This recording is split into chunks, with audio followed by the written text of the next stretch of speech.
मैं हूं जया सिन्हा और हर बार की तरह आज भी प्रधानमंत्री ने विभिन्न विषयों पर अपने मन की बात साझा की। तमाम ऐसे विषय जो आमो खास से जुड़े हैं। प्रधानमंत्री ने बच्चों को किताबों से जोड़ने से लेकर खेल खेल में उन्हें श्रीहरिकोटा जाने की भी राह दिखा दी है। यंग कैंसर सर्वाइवर्स की हिम्मत को सलाम करते हुए जल संचयन पर देशवासियों की बेहतरीन पहल की भी उन्होंने सराहना की। देश के लिए असीम गौरव का क्षण चंद्रयान 2 का जिक्र किया, तो वहीं बैक टू विलेज कार्यक्रम से लेकर अमरनाथ यात्रा की सफलता तक प्रधानमंत्री ने आमो खास से जुड़े कई महत्वपूर्ण विषयों पर बात की। हमारे साथ इस वक्त जुड़ चुके हैं स्टूडियो में वरिष्ठ पत्रकार रामकृपाल सिंह और साथ ही साथ कुछ देर में देश भर के अलग अलग राज्यों से जगहों से हमारे संवाददाता भी जुड़ेंगे। सबसे पहले शुरुआत करते हैं रामकृपाल सिंह जी से। रामकृपाल जी, सबसे पहले यही बात करना चाहेंगे कि पिछली बार जब सत्ता में काबिज होने के बाद पहली कड़ी जब थी मन की बात की, तो प्रधानमंत्री ने बात की थी जल संचयन की। उन्होंने बात की थी, आह्वान किया था और हमने देखा बस एक ही महीने में जल संचयन ने एक आंदोलन का रूप ले लिया है। जगह जगह पे हम देख रहे हैं कि कम्युनिटी एफर्ट्स किए जा रहे हैं जल संरक्षण को लेकर। जो आम लोग हैं उनका उत्साह देखते ही बनता है। किस तरह से देखते हैं कि लोगों के बीच जो एक उत्साह है, देसी तरीके अपनाए जा रहे हैं, रेन वाटर हार्वेस्टिंग की बात हो रही है, तो उसको लेकर जो एक मूड बनता नजर आ रहा है, जो एक लहर चली है, वो वाकई बहुत ही काबिल तारीफ है और एक लंबी पारी हमें खेलनी है जल संरक्षण को लेकर। बिल्कुल। देखिए, मोदी जी जिस तरह से उन्होंने पहली पारी में एक किया था कि स्वच्छता की बात, तभी ये लग गया था कि वो एक तो हमेशा वो कहते हैं कि मैं गांधी जी का फॉलोअर हूँ और उनके सारी चीज़ों में लगता है कि वो आम जनता को उसके जो ज़मीन से जुड़ी हुई छोटी सी छोटी चीज़ें हैं उससे जोड़ना चाहते हैं, जिसको गांधी जी कभी कहते थे कंस्ट्रक्टिव इंगेजमेंट। तो ये जो पहले दौर में कंस्ट्रक्टिव इंगेजमेंट के, देखिए मोदी जी ने बहुत सारी चीज़ें की थी। वो पहला सफाई था, दूसरा आपने देखा होगा कि जो सुदूर गांवों से लोग जो भी कोई इस तरह का काम करता है, शौचालय, सारी चीज़ें, इस टेनोर में उन्होंने दो चीज़ें मुख्य रूप से रखी हैं। एक ज़मीन पर जो चीज़ है जैसे जल, ये मालूम है पूरी दुनिया इसके लिए कर रही है कि उनको ये बात लग गई थी कि ये समय आ चुका है जब हम इसको एक जन आंदोलन बनाएं। बिल्कुल। और बहुत हद तक जैसा जो कह रहे थे बना दिया है। बिल्कुल। तो देखिए, जल एक जमीन से लेकर के और चंद्रयान तक, इसके बीच में दोनों चीजें हैं, लेकिन इसके बीच में जो छोटे छोटे विषय होते हैं, उन्होंने कहा स्वच्छता से सुंदरता की ओर। बिल्कुल। तो अब एक नेक्स्ट स्टेप है। तो ये जो सोशल कंस्ट्रक्टिव इंगेजमेंट का है कि कभी भी यूथ एक सामाजिक कार्य कंस्ट्रक्टिव एंगेजमेंट से हमेशा उसको जोड़े रखना, मैं समझता हूँ। और देश, किसी भी देश के बदलाव के लिए, लंबे दौर के लिए यही एक रास्ता होता है। बिल्कुल, जो समाज का जो हर एक वर्ग है, जब वो एक साथ आएगा, एकजुट होगा, तभी हम देखेंगे बदलाव जमीनी स्तर पर दिखता नजर आएगा। इस वक्त सीधे रुख करेंगे हमारे संवाददाता गिरीश निशाना का। गिरीश निशाना इस वक्त योगेश सैनी और उनकी टीम के साथ मौजूद हैं, जिनका जिक्र प्रधानमंत्री नरेंद्र मोदी ने अभी किया। बिल्कुल गिरीश, हमने देखा कि स्वच्छता की अगर हम बात उन्होंने की है प्रधानमंत्री, और यहाँ पर योगेश सैनी ने कला को उससे जोड़ा है। जाहिर है जब कला स्वच्छता का हाथ थाम लेती है तो उसका असर सिर्फ किसी एक पर नहीं बल्कि पूरे समाज पर होता है, और कला एक ऐसी मुहिम का रूप ले लेती है जबकि वो लोगों की सोच को बदलने का भी मादा रखती है। किस तरह से देखते हैं योगेश सैनी आज की इस प्रधानमंत्री के ने उन पर ध्यान दिया और किस तरह से रहा उनका ये पूरा मुहिम? देखिए, प्रधानमंत्री नरेंद्र मोदी ने अपनी मन की बात कार्यक्रम में स्वच्छता की बात की, स्वच्छता के बाद सुंदरता की बात की, और सुंदरता की जब बात की तो उन्होंने योगेश सैनी का नाम लिया। और इस समय हम योगेश सैनी और उनकी टीम के साथ मौजूद हैं, जिनका नाम प्रधानमंत्री नरेंद्र मोदी ने अपने मन की बात कार्यक्रम में लिया। सर, क्या कहेंगे, कैसा लगा आज पीएम ने आपका नाम लिया? बहुत ही सरप्राइज था और बहुत ही पॉजिटिव फीलिंग आई। हम में से किसी को भी इसका आइडिया नहीं था कि पीएम सर हमारे एफर्ट्स को रिकग्नाइज करेंगे, तो बहुत खुशी हुई सारी टीम को हमारे। किस तरह से करते हैं आप? स्वच्छ दिल्ली की बात हो रही है, ना केवल स्वच्छ दिल्ली बल्कि सुंदर दिल्ली बनाने की, क्या पीछे राज है? इसमें कोई बहुत बड़ा राज नहीं है कि इंडिया में तो सफाई अभियान जो है वो पीएम ने स्टार्ट किया जब से उन्होंने अपना नया प्रोग्राम शुरू किया था। हमारे माइंड में ये था कि हम लोग सब एक तरह के एकजुट होकर अपनी तरफ से ही कुछ क्यों ना करें, और ये कुछ हद तक हमने स्वच्छता अभियान से पहले ही शुरुआत कर दी थी। लोधी गार्डन जैसे पीएम ने भी बोला, मोदी जी ने। तो बाहर रह चुका था मैं भी, कुछ और लोगों के भी अपने बहुत सारे इंटरेस्टिंग बैकग्राउंड्स हैं यहाँ पे, इंजीनियर्स हैं, आर्किटेक्ट्स हैं, आर्टिस्ट्स हैं हमारी टीम में, हर तरह के माहौल से हैं। तो हर एक का माइंड में होता है कि हमारे कंट्री साफ़ नहीं है, हमारे पब्लिक स्पेसेस में सुंदरता और हो सकती है। उसी से शुरुआत हमने करी, उसी के साथ लोग जुड़ते चले गए और उसी के साथ अब जो आप देख रहे हैं ये हमारी टीम का एक छोटा सा हिस्सा है आज यहाँ पर। लेकिन बहुत से ऐसे लोग हैं जो शुरुआत से हमारे साथ लगे हुए हैं। कभी ये नहीं सोचा कि कूड़ेदान गंदे हैं, उनको हाथ कौन लगाएगा, कि सड़क पे कूड़ा है उसको कौन हटाएगा, या दीवार के साथ किसी ने अगर वहाँ टॉयलेट कर रखा है उसको कौन साफ़ करेगा। तो हम तो ये देखते हैं कि इसको हम कहाँ ले जा सकते हैं, इसको क्या, इसका कायाकल्प कैसे कर सकते हैं। कहीं ना कहीं जय आपने देखा कि किस तरह से बदलाव किया जा सकता है, कैसे सुंदर दीवारें लग सकती हैं, इसको लेकर योगेश सैनी और उनकी टीम पूरी तरह से मुस्तैद है और उनकी बातों में साफ झलकता भी है। बिल्कुल गिरीश, स्ट्रीट आर्ट के जरिए कैसे स्वच्छता का पैगाम दिया जा सकता है, योगेश सैनी जैसे जो लोग हैं वो इस बात को साबित कर रहे हैं। बहुत बहुत शुक्रिया गिरीश हमसे जुड़ने के लिए। और इस वक्त सीधे रुक करेंगे गुवाहाटी का, जहां मौजूद है हमारे संवाददाता कमल बोरा। कमल, बहुत ही सकारात्मक पहल की शुरुआत हुई है पूर्वोत्तर से, जहां पर मेघालय पहला ऐसा राज्य बन गया है जिसने पहली जल नीति, वाटर पॉलिसी की शुरुआत की है। यकीनन इस तरह की जब नीति बनती है तो उसमें जो स्थानीय लोग होते हैं उनका जो भूमिका होती है वो बहुत महत्वपूर्ण होती है। कितना उत्साह आप वहां देख रहे हैं प्रधानमंत्री के इस आह्वान को लेकर, जल संचयन को लेकर गुवाहाटी में?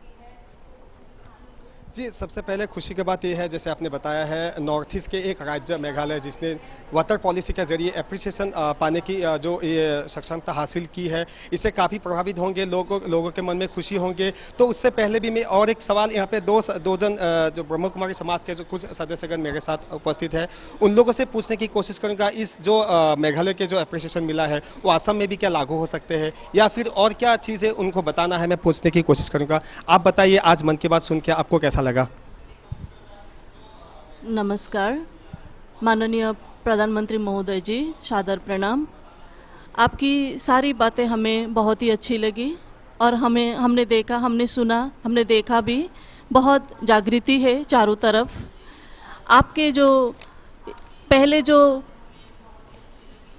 जो आपने कार्यकाल आपका रहा उसमें आपने जो स्वच्छ भारत अभियान के लिए आपने जो अभियान चलाया वो काफ़ी सराहनीय है। उसके लिए प्रजापिता ब्रह्मा कुमारी ईश्वरीय विश्वविद्यालय की ओर से बहुत ढेर सारी बधाइयाँ तथा शुभकामनाएं हैं। पिछले चलते हमने देखा 5 वर्ष के अंदर में जो भी जागृति है स्वच्छ भारत को लेकर वो काफ़ी उमंग उत्साह वाला है। स्वच्छता के साथ साथ हम ये चाहते हैं कि आज आम भारतीय में जो भी मानसिक तथा व्यवहारिक स्वच्छता की अभाव नजर आता है, आपस में पारस्परिक प्यार, भाईचारा, सकारात्मक ऊर्जा जिसकी अभाव है, हम ये चाहते हैं कि मानसिक तथा व्यवहारिक स्वच्छता का अभियान भी किया जाए। प्रजापिता ब्रह्मा कुमारी ईश्वरीय विश्वविद्यालय 82 सालों से ये कार्य करती आ रही है तथा मूल्यों का प्रचार कर रही है। तो इसमें हम आपका क्या योगदान दे सकती है ब्रह्मा कुमारी, हम इसके बारे में आपको ये जानना चाहते हैं। धन्यवाद। जी जया, मैं यहाँ पे और एक सवाल लेना चाहूँगा, जो वाटर पॉलिसी के बारे में बताया मेघालय में, जो ये आसाम में भी क्या हो सकता है? बिल्कुल देवश्री, हमारे पास समय थोड़ा कम है और भी संवाददाता इस वक्त हमारे साथ मौजूद हैं। जिस तरह से उन्होंने कहा कि जो व्यवहारिक स्वच्छता है किस तरह से वो अमल में लाई जा सकती है, और जाहिर है कि पूर्वोत्तर भारत ने एक नज़ीर पेश की है पूरे देश के लिए, एक वाटर नीति, जल नीति बनाकर। हमारे साथ देवश्री अहमदाबाद से जुड़ रहे हैं। देवश्री, आपसे जानना चाहेंगे, प्रधानमंत्री ने बहुत ही मजे में किस तरह से युवाओं को विज्ञान से जोड़ने की बात कही है। एक क्विज कंपटीशन के जरिए जो युवा हैं, जो बच्चे हैं, वो श्रीहरिकोटा जाने का अवसर उनको मिल सकता है। जाहिर है काफी उत्साह होगा वहां पर। इस वक्त आप जिस तरह से मैं देख पा रही हूँ साइंस सेंटर में खड़े, इस तरह की प्रतिक्रिया आपको मिल रही है? जी बिल्कुल जया, प्रधानमंत्री की जो मन की बात है उसमें उन्होंने जो अवकाश विज्ञान की बात की है, चंद्रयान की बात की है। अहमदाबाद बहुत बड़ा भाग्यशाली है क्योंकि यहाँ पे इसरो और एसएससी जो दो माध्यम है वहाँ से भी पेलोड गए हैं। हमारे साथ इसरो के भूतपूर्व वैज्ञानिक भाटिया साहब है। भाटिया साहब, प्रधानमंत्री ने आज जो बात की चंद्रयान के बारे में, और ये कितना बहुत हमारे लिए एक मिशन है। चंद्रयान 2 का सक्सेसफुली लॉन्च करना ये हमारे देश के लिए एक बहुत बड़ी उपलब्धि है। ये हमें विश्वास दिलाता है कि हम कोई भी टेक्निकल कॉम्प्लेक्स से कॉम्प्लेक्स सिचुएशन को हम डील कर सकते हैं, हम उसको और इनोवेटिवली डील कर सकते हैं। हम अपने रिसोर्सेज से अपने तरीके से उसको पूरी तरह से समझकर और जिस कॉन्फिडेंस के साथ इसरो ने इसको लॉन्च किया है, मैं समझता हूं कि पूरे विश्व के लिए एक बहुत बड़ा नमूना हमने कायम किया है। जी बिल्कुल, पूरे विश्व के लिए एक बहुत बड़ा नमूना कायम किया है। हमारे बिल्कुल साथ देवश्री, हम बहुत अभी बहुत विक्रम शुक्रिया हमसे साराभाई जुड़ने के लिए और हमारे साथ अनिब्रतो भी जुड़ रहे हैं इस वक्त कोलकाता से। अनिब्रतो, आपसे जानना चाहेंगे, जिस तरह से प्रधानमंत्री ने तमाम विषयों पर बातचीत की, युवाओं की बात की, बच्चों की बात की और चंद्रयान 2 की बात की, आप किस तरह से वहां पर प्रतिक्रिया देख रहे हैं कोलकाता वासियों की ओर से? Yeah, Prime Minister's Mann Ki Baat is a stimulating experience to those who listen to it, and Prime Minister highlights several issues as he did this time too, starting from water conservation to space.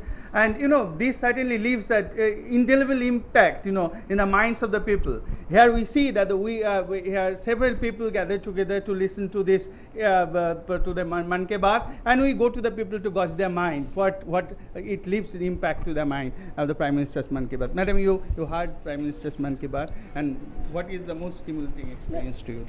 Actually मन की बात हम भारतवासी का अक्षरिक रूप से एक मन की बात भारतवासी का ही मन की बात है। मोदी जी जो बोल रहे हैं one and only Modi ji ही कर सकते हैं, क्योंकि एक अमरनाथ यात्रा से लेकर चंद्रयान 2 तक एंड स्टूडेंट को अच्छा रिजल्ट करने पर सितंबर में जो चंद में हमारा चंद्रयान जाएगा, उसमें ये टारगेट बांध दिया जो जो प्रयुक्ति दिक में अच्छे है वो स्टूडेंट जा सकते हैं श्रीहरिकोटा में। तो इसलिए हम लोग पेरेंट्स और स्टूडेंट दोनों भी उत्साहित होगा ऑल ओवर इंडिया में। तो हम चाहते हैं मोदी जी इसी तरह बात कर जाते हैं जो पुण्यार्थी अमरनाथ यात्रा में जाते हैं, जो केदारनाथ यात्रा में जाते हैं, क्योंकि वो जो जल रक्षण का बात बोला है वो हम लोग अगले बार जो बोला था उन्हें, तो हम लोग करे हैं, बहु लोग उत्साहित हुआ है। तो इसीलिए हम मन की बात में बहुत माने प्रश्न होता है और मोदी जी को धन्यवाद देता है जो वो इन तरह में हम लोगों को साथ मन की बात बोल सकते। बिल्कुल अनिब्रतो सही कह रहे हैं कि प्रधानमंत्री ने अपनी मन की बात नहीं बल्कि देशवासियों की मन की बात कही है। बहुत बहुत शुक्रिया अनिब्रतो हमसे जुड़ने के लिए। इस वक्त रुख करेंगे द्रास का, जहां मौजूद हैं हमारे संवाददाता रमेश चंद्र। रमेश, प्रधानमंत्री ने बैक टू विलेज कार्यक्रम की बात की, एक ऐसा कार्यक्रम जहां जनता ने सीधे सरकार से और सरकारी अधिकारियों से संवाद किया और दूरवर्ती इलाकों तक भी इस कार्यक्रम की पहुंच हमने देखी। द्रास की अगर हम बात करें तो किस तरह से आप देखते हैं और प्रधानमंत्री के इस विषय को छूना भी किस तरह से वहां पर प्रतिक्रिया आपको मिल पा रही है? Yeah, Jayaji, we are right now standing in front of Tololing Hill and in front of Kargil War Memorial. And people, despite the rain here right now, it is going on, people are sitting here to listen Prime Minister's Man Ki Baat. And Dras is such a place where you have all people are working on agriculture and they are related to, they are connected to radio mostly. And people are connected directly to the Prime Minister to listen to him every month on Man Ki Baat program, and he brings out all across the country whatever is happening, good issues to their notice, and he is also seeking, Prime Minister is also seeking their opinions and suggestions on various issues. And he has referred, today he has referred back to village, which is very relevant to this place, which is for a remote area, where officials of administration are coming to their villages and knowing their issues and making suggestions and administrative issues, whatever are there to resolve their issues, basically water or electricity and agricultural related issues, because they are mainly dependent on agriculture. These are all issues they understand it from directly from the Prime Minister, and they understand that also this people, Prime Minister is concerned about every corner of the India, every corner of the country. बिल्कुल, रमेश चंद्र हमारे संवाददाता द्रास में मौजूद थे और इस वक्त हमारे साथ हमारे जो खास मेहमान हैं रामकृपाल सिंह, वो भी जुड़े हुए हैं। रामकृपाल जी, जिस तरह से युवाओं को लेकर बातचीत करते हैं प्रधानमंत्री, युवाओं से जुड़े छोटी छोटी बात, किस तरह से उत्साह के साथ उन्होंने एक क्विज कॉम्पिटिशन के जरिए उनको श्रीहरिकोटा जाने का अवसर दिया, तो वहीं पर यहाँ पर प्रधानमंत्री ने यंग कैंसर सर्वाइवर्स हैं उन बच्चों की बात की है कि किस तरह उन्होंने जिंदगी की सबसे जो मुश्किल जंग थी वो जीती और देश ही नहीं बल्कि देश के बाहर जाकर उन्होंने अपने देश का नाम रोशन किया। किस तरह से देखते हैं जो प्रधानमंत्री का जो एक कनेक्ट है छोटे बच्चों से लेकर युवाओं तक और किस तरह से उन्हें उत्साहित करना और उन्हें जोड़ना तमाम ऐसी महत्वपूर्ण चीज़ों से, चाहे बात हो खेल की, चाहे बात हो विज्ञान की या फिर किताबों की। जी, देश का वर्तमान और भविष्य ये बच्चे और युवा ही हैं। आज हिंदुस्तान का जो हमारा स्ट्रक्चर टोटल वो है उसमें 60% से ऊपर तो हमारे यूथ ही हैं। मोदी जी की यही विशेषता है कि वो अतीत की जो बहुत अच्छी चीज़ें हैं उनको लेते हुए, उस ओकेज़न को लेते हुए कैसे वो आज की युवा पीढ़ी को उससे जोड़ें और उसको आगे बढ़ाएं, इस चीज़ में उनकी महारत हासिल है। अब जैसे उन्होंने देखिए बच्चों का जो वो कहा कि जो बच्चे कैंसर को जीत चुके हैं उससे निकले हैं, उस इवेंट का जो भी हुई उसमें उन्होंने उसकी याद दिलाई।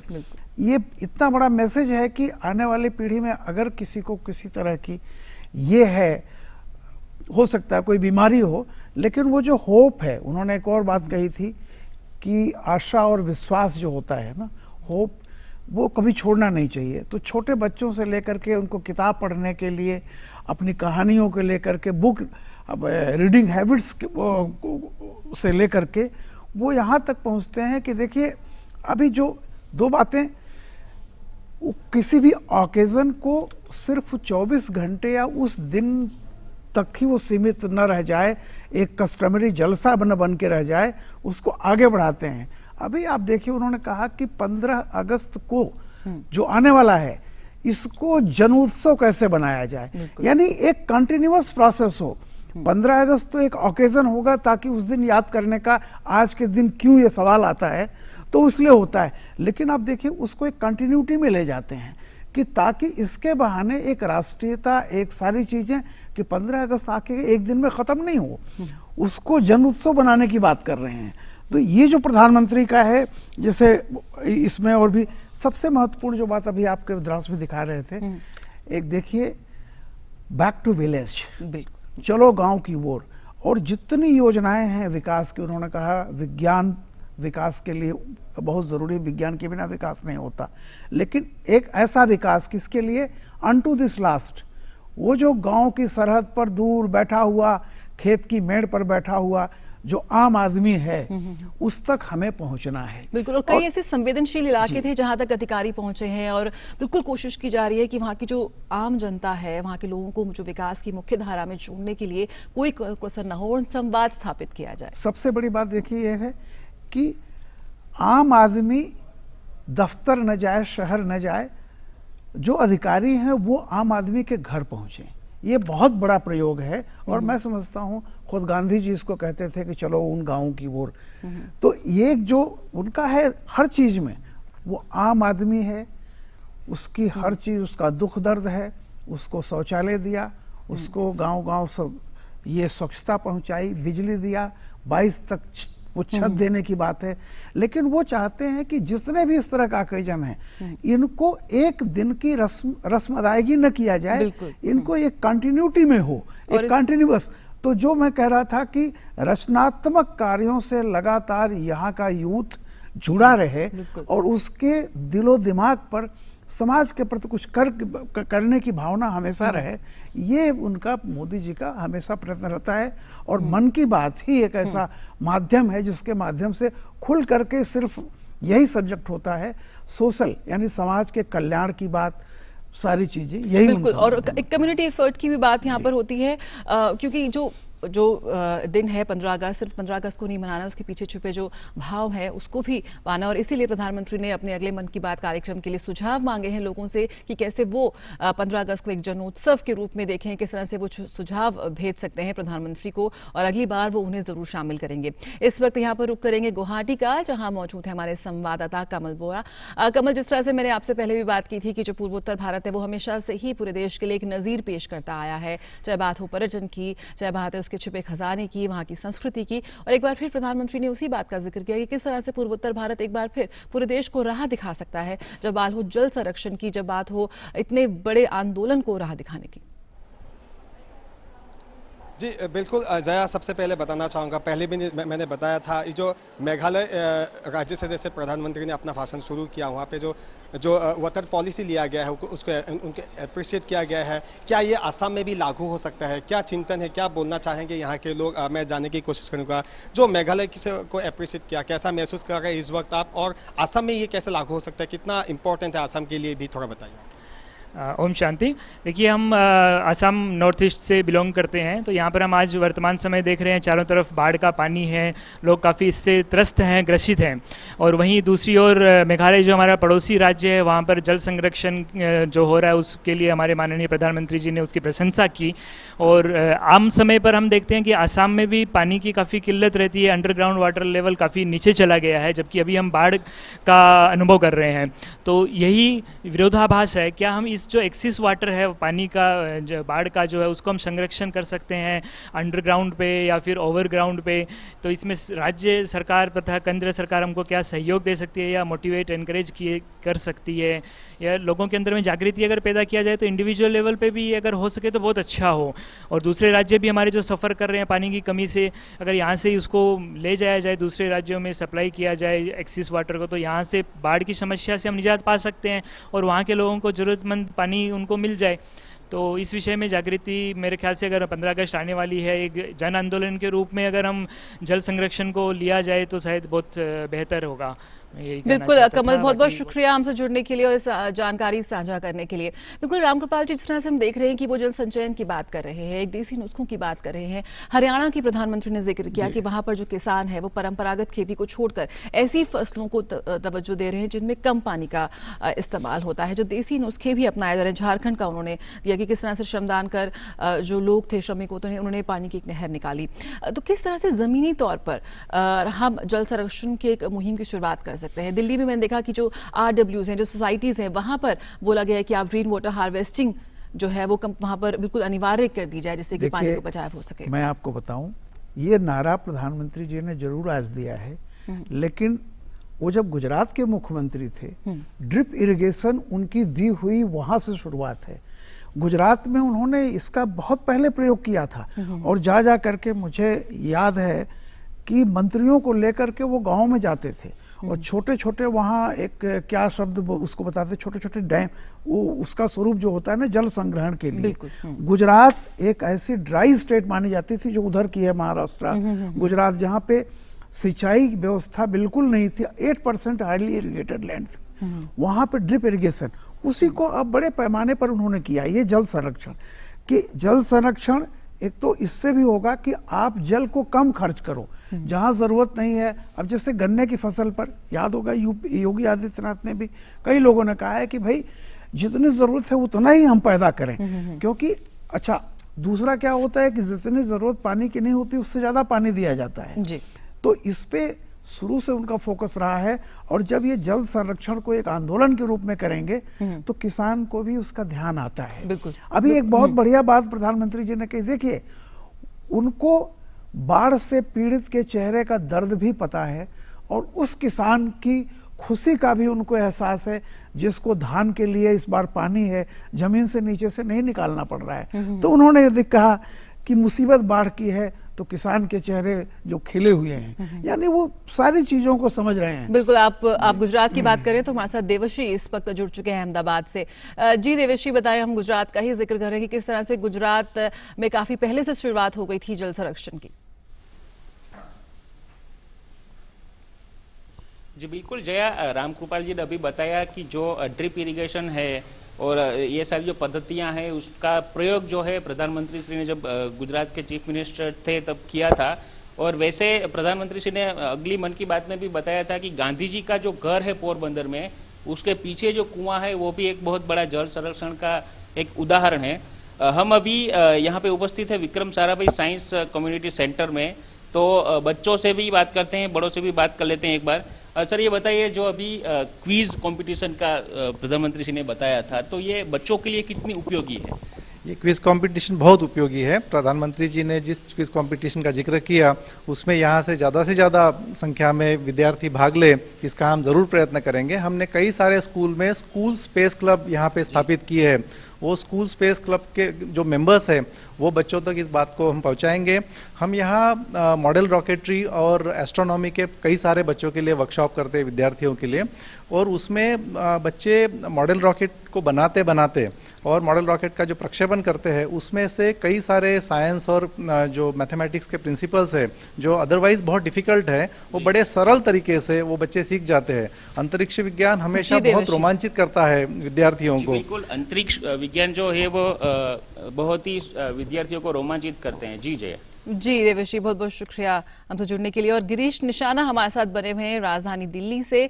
गिरीश, आपके साथ खास मेहमान भी इस वक्त जुड़े हुए हैं। जानना चाहेंगे किस तरह से स्ट्रीट आर्ट के जरिए, कला के जरिए स्वच्छता या और जो सामाजिक मुद्दे हैं उनको लेकर हम एक मुहिम की शुरुआत कर सकते हैं, जो जन सामान्य हैं उनको भी जोड़ सकते हैं। बिल्कुल सही बात कही आपने, जन सामान्य को जोड़ने की बात कही। हमारे साथ योगेश सैनी और उनकी टीम मौजूद है, पीएम ने नाम लिया। पहले इनसे बात करते हैं, कैसा लगा आज आपको आपकी टीम का योगेश सैनी जी का नाम लिया? The whole team is feeling elated because to be recognized by the Prime Minister of our country means a big deal for all of us. We've been working for 6 years on various projects throughout India, and Delhi Art Street Collective is a movement. We call it a movement where we try to get artists from all various walks of life, and we try to reclaim the heritage of public spaces through arts. So it's a big movement for all of us. Yogesh ji हमारे साथ हैं। योगेश जी, आप बहुत सुंदर संदेश दे रहे हैं। देश की जनता को, हमारे दर्शकों को क्या संदेश देना चाहेंगे? सर, मेन संदेश तो ये है कि I am a strong believer कि चेंज जब करना होता है, तब्दीली करनी होती है, तो उसके लिए बहुत ज़्यादा सोचने की ज़रूरत नहीं है, बहुत ज़्यादा डिबेट करने की ज़रूरत नहीं है। अगर आप बाहर खड़े होकर कुछ भी चीज़ का बदलाव करोगे और वो पॉजिटिव चेंज है, अगर उसको देखा जाएगा तो अपने आप आपके साथ जो है बहुत से लोग जुड़ जाएंगे। और ऐसे ही ये शुरुआत हुई थी दिल्ली स्ट्रीट आर्ट की कि आप एक सज्जन या एक कोई लेडी या कोई भी शुरू करे, बच्चा भी शुरू करे कोई कैंपेन, और वो पॉजिटिव कैंपेन देख के लोगों की एनर्जी, पॉजिटिव एनर्जी उसमें जुड़ जाती है। और ऐसे ही दिल्ली स्ट्रीट आर्ट शुरू हुआ, ऐसे ही हम आगे चल रहे हैं। और यही मैं कहना चाहूँगा कि जिसके भी माइंड में कोई भी चीज़ हो इस तरह की, चाहे वो क्रिएटिव हो या वो उसके कोई पॉजिटिव चेंज लाना चाहे सोसाइटी में, तो ये ना सोचे कि हमको किसका सपोर्ट मिलेगा, हम कहाँ जाएंगे। आज हमें पीएम सर ने रिकग्नाइज़ किया है तो बहुत खुशी की बात है। कभी ये सोचा नहीं था और ना ही ये मकसद लेके चले थे कि हमें इस तरह की रिकग्निशन मिलेगी, लेकिन क्योंकि हम जो चीज़ कर रहे हैं वो शायद ठीक कर रहे हैं और उसका जो है हमारे को बहुत सपोर्ट मिल रहा है यहाँ पर भी और बाहर भी, तो इसीलिए इसी तरह का चेंज हम चाहेंगे। कोई भी अपनी लाइफ में ला सकता है और कोई भी हमारे पब्लिक लाइफ में उस चीज़ को ला सकता है, ताकि वो हमारी रिस्पॉन्सिबिलिटी बनती है, किसी और की रिस्पॉन्सिबिलिटी। बिल्कुल गिरीश, अगर आप बदलाव लाना चाहते हैं तो एक छोटी सी शुरुआत ही काफ़ी है। और बहुत बहुत अच्छा लगता है जब आपके जो प्रयास होते हैं, जो आपके एफर्ट्स होते हैं, उनकी सराहना की जाती है, और वो भी जब सराहना आती है प्रधानमंत्री की तरफ से। द्रास से हमारे साथ रमेश चंद्रा बने हुए हैं। रमेश, आपसे जानना चाहेंगे कि किस तरह से वहाँ की जनता महसूस करती है जब छोटी छोटी चीज़ें हैं, जो सरकार की विभिन्न योजनाएं हैं, वो वहाँ के जो पंक्ति में खड़े आखिरी व्यक्ति तक भी पहुंचती है, और खाना पूर्ति नहीं होती है। यहाँ पर अधिकारी पहुंचते हैं, रात रात बिताते हैं पंचायत में, जिस तरह से प्रधानमंत्री ने जिक्र किया। Definitely, the Back to Villages is a national call by Gandhi ji, and it's implemented by Modi's government. Prime Minister's call is very clear. Officials have to go to remotest places and seek their people's problems and resolve them at the earliest possible, and give them whatever the facilities required for good living and peaceful living. here we have the villagers of Dras and human activists also here. We will learn from them. Sir, मन की बात के बारे में आप सुने prime minister से। जी सर। Back to villages. जी सर। जो अधिकारी लोग यहाँ पर गांव में आए, गांव के समस्या समाधान वो समझने के लिए। जी सर। आपका क्या विचार है इस बारे में? बिस्मिल्लाह रहमान रहीम। सबसे पहले मैं मीडिया पर्सन का बहुत मशकूर हूँ कि हमारे प्रॉब्लम्स को लेके प्रधानमंत्री साहब तक ले रहे हैं, गवर्नर साहब तक ले रहे हैं। ये सबसे बड़ी चेंजिंग है। मैं समझता हूँ कि पूरी लद्दाख जो है अब डेवलप होने जा रहा है, तभी हमारी बात जो है वो हाईलाइट हो रहा है। आज बिलखुसूस पूरी दुनिया के अंदर वार मेमोरियल करगिल मशहूर है, और इस वार मेमोरियल एक ऐसी जगह है जहां हमारे शहीदों का घर है। इस शहीदों के घर से हम ऐसे डिमांड्स को लेके जा रहे हैं जो हमारे ज़ाती डिमांड्स नहीं है, पूरी लद्दाख रीजन की डिमांड्स है। इस डिमांड्स में मन की बात में हमारे प्रधानमंत्री जी जो है तमाम लोगों को सुनाए कि जोजिला टनल का खोलना पूरी लद्दाख के लिए ही नहीं बल्कि आर्मी डिफेंस के लिए बहुत ज़रूरी है। इसका फ़ायदा जो है सिर्फ आर्मी डिफेंस को भी हो सकती है और लोगों को भी हो सकती है, लोगों को रोज़गार बढ़ सकता है। ये सबसे पहले जो हमारी जो डिमांड्स हैं, हम चाहते हैं कि हम वी आर प्योर इंडियन, हम पक्का हिंदुस्तानी हैं। हम ये चाहते हैं कि जोजिला टनल सही मानों में खोलें और हमारे डिफेंस सही मानों में अपनी मन की बात कहते हुए यहाँ पर प्रधानमंत्री से द्रास के निवासी वॉर मेमोरियल कहाँ पे हुआ था, और वाकई करगिल विजय दिवस हमने कल मनाया और शाश्वत नमन किया हमारे वीर जवानों को। और यही एक देशभक्ति की भावना आपको दिखती है जब आप द्रास या कश्मीर जाते हैं। कोलकाता में हमारे अनिब्रतो, हमारे संवाददाता अभी भी हमारे साथ बने हुए हैं। अनिब्रतो, आपसे यहाँ पर जानना चाहेंगे, जिस तरह से प्रधानमंत्री ने चंद्रयान 2 का जिक्र किया, चंद्रयान 2 पूर्ण तरह से स्वदेशी मिशन और भारत के लिए वाकई असीम गर्व का क्षण था जब चंद्रयान 2 मिशन की हमने जो कल्पना जो की थी और वो पूर्ण हुआ। उस महत्वपूर्ण मन की बात में आज प्रधानमंत्री ने तमाम ऐसी बातों का जिक्र किया जो वाकई एक आम आदमी के मन को भी छू लेती है। किस तरह की प्रतिक्रिया आपको वहां से मिलती है? Yeah, it's true that Chandrayaan is a landmark experience what India encountered this time. You know, it's not only that. This Prime Minister also highlighted in this Man Ki Baat program on the water conservation issue, and that has become a cause of concern almost everywhere in our country, particularly in Kolkata, where the groundwater is depleting at an alarming rate. Let's gauge the mind of the people who are particularly concerned of this issue. And what do you say of the Prime Minister? What we have even this time found that given thrust on this water conservation. What do you say of it?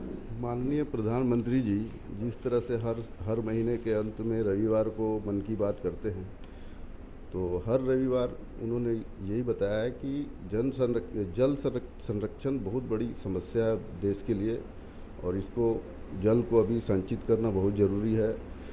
हर भारतवर्ष के हर नागरिक को जल के बारे में सोचना चाहिए। जिस तरह से हर स्टेट में जल तांडव चल रहा है, बाढ़ की समस्या है, लेकिन पीने की जल की समस्या बहुत बड़ी समस्या है और इसको संचय करना बहुत ज़रूरी है। इस वार्ता को हर देश के हर नागरिक को समझना चाहिए और जल संचय के बारे में सोचना चाहिए। बिल्कुल अनिब्रतो, यही नारा है हम सभी का कि जल है तो कल है, और इसीलिए जल संरक्षण के इस आंदोलन को हर व्यक्ति की भागीदारी की आवश्यकता है। बहुत बहुत शुक्रिया अनिब्रतो कोलकाता से जुड़ने के लिए। और हमारे साथ रामकृपाल सिंह अभी भी मौजूद हैं।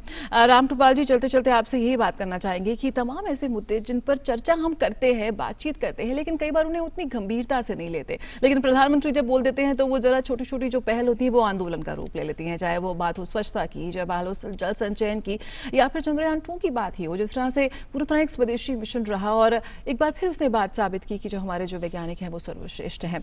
किस तरह से देखते हैं जो संवाद का जो बात है, जो संवाद की एक शुरुआत प्रधानमंत्री की तरफ से हुई थी और लगातार वो जारी है? मेरे मन में यही था जो आपने कहा, एक आंदोलन शब्द आपके मुंह से निकला।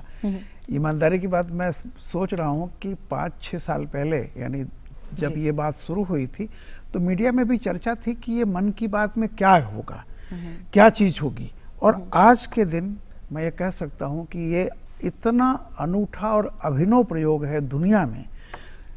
इसको मन की बात एक सामाजिक आंदोलन का मंच नहीं, मैं खुद कहूँगा कि सामाजिक आंदोलन अपने आप में बन चुका है, जहाँ आप आकर के, मुझे याद है हम मीडिया के लोग तमाम कई सोचते थे कि कोई पॉलिटिकल बात इस बार होगी, कहीं कुछ ऐसा होगा, लेकिन देखिए हर बार, और जो चीज़ें एक बार वो कहते हैं आप देखिए उनमें कंटिन्यूटी है, ऐसा नहीं कि कोई उसको भूल गया हो।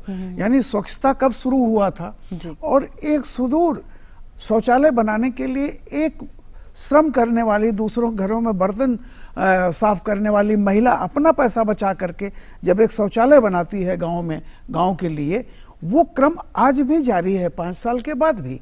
तो ऐसे जल संरक्षण, ये जो इस तरह के सामाजिक आंदोलन, मैं इसको एक सामाजिक आंदोलन कहूंगा, और सामाजिक आंदोलन का मंच भी है, सामाजिक आंदोलन का सबसे बड़ा सशक्त साधन भी। बिल्कुल, और प्रधानमंत्री ने कहा है कि 15 अगस्त को कैसे एक जनोत्सव मनाया जाए, कैसे उसे एक लोकोत्सव बनाया जाए, उस पर उन्होंने आपके सुझाव मांगे हैं और वो जरूर आप भेजेगा जिससे कि प्रधानमंत्री अपने अगले मन की बात कार्यक्रम में उसे शामिल कर सके। बहुत बहुत शुक्रिया रामकृपाल सिंह जी हमारे साथ जुड़ने के लिए और इस विशेष संस्करण में शामिल होने के लिए। तो युवाओं के जज्बे को सलाम करते हुए, आम लोगों की छोटी छोटी पहल को सलाम करते हुए मन की बात का एक और बहुत ही खास संस्करण और विशेष कार्यक्रम में आज इतना ही। मुझे दीजिए इजाजत, नमस्कार।